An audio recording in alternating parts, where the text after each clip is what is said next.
Good morning all of you. आप सभी को Radhe Radhe. How are you? अच्छा, जब आपसे अकेले पर्सनली पूछा जाए तो आई एम फाइन सही रहेगा, और सब लोग साथ में बोलेंगे तो वी आर फाइन। अच्छा, फ्यूचर परफेक्ट टेंस पहचान होती है चुका होगा, चुकी होगी, चुके होंगे या इसकी वजह से कोई बनती है। और ये लास्ट सेंटेंस ऐसा होता है जिसकी वजह से कोई बनती है। तो अफर्मेटिव सेंटेंस जब हम बनाएंगे तो रूल ऑफ एक्टिव वॉइस में क्या करेंगे? सबसे पहले जब हम इन वाक्यों की ए यानी एक्टिव वॉइस बनाते हैं तो ए बी में सबसे पहले सब्जेक्ट लगाकर विल हैव और shall have according to subject कर्ता के अनुसार लगाकर एम बी की थर्ड फॉर्म लगाकर ऑब्जेक्ट लगाते हैं। फॉर्मूला क्या रहता है? फॉर्मूला ऑफ एक्टिव वॉइस सबसे पहले सब्जेक्ट लगाएंगे, सब्जेक्ट के बाद विल से लगाएंगे, विल से के बाद हैव लगाएंगे, हैव के बाद वर्ब की थर्ड फॉर्म लगाएंगे, उसके बाद ऑब्जेक्ट लगाकर हमारा सेंटेंस कंप्लीट होगा। मैं खाना खा चुकी होंगी तो मैं की लगाई हमने आई के साथ से के बाद हैव और खा की होती है ईट में लगाएंगे थर्ड फॉर्म तो ईटन होगा। उसके बाद खाना की था फूड, फुल स्टॉप आ गया, हमारा सेंटेंस कंप्लीट हुआ।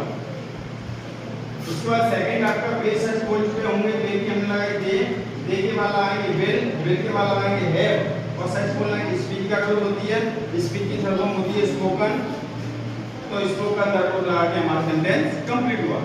पैसिव वॉइस जब बनाएंगे तो रूल ऑफ पैसिव वॉइस जब हम इन वाक्यों की पीवी यानी पैसिव वॉइस बनाते हैं तो पीवी में सबसे पहले एबी के ऑब्जेक्ट को सब्जेक्ट का स्थान देकर helping verb will have been और shall have been according to subject का प्रयोग करके एमबी की थर्ड फॉर्म लगाकर बाई का प्रयोग करके एबी के सब्जेक्ट को पीवी में ऑब्जेक्ट का स्थान देते हैं और हमारा पैसिव वॉइस कंप्लीट होता है। फॉर्मूला जब बनाएंगे फॉर्मूला सबसे पहले ऑब्जेक्ट लगाएंगे, उसके बाद विल से लगाएंगे, उसके बाद हैव लगाएंगे, हैव के बाद बी लगाएंगे, उसके बाद वर्ब की थर्ड फॉर्म लगाएंगे, उसके बाद बाई का प्रयोग करके सब्जेक्ट। ठीक है,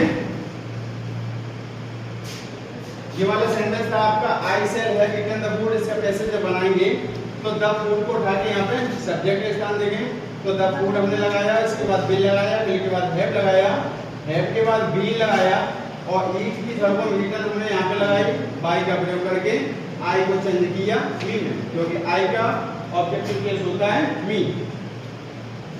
फिर सेकंड आपका they will have spoken the truth, तो द ट्रूथ पहले हमने लगाया, द ट्रूथ के बाद हमने विल हैव लगाया, उसके बाद बी लगाया और स्पोकन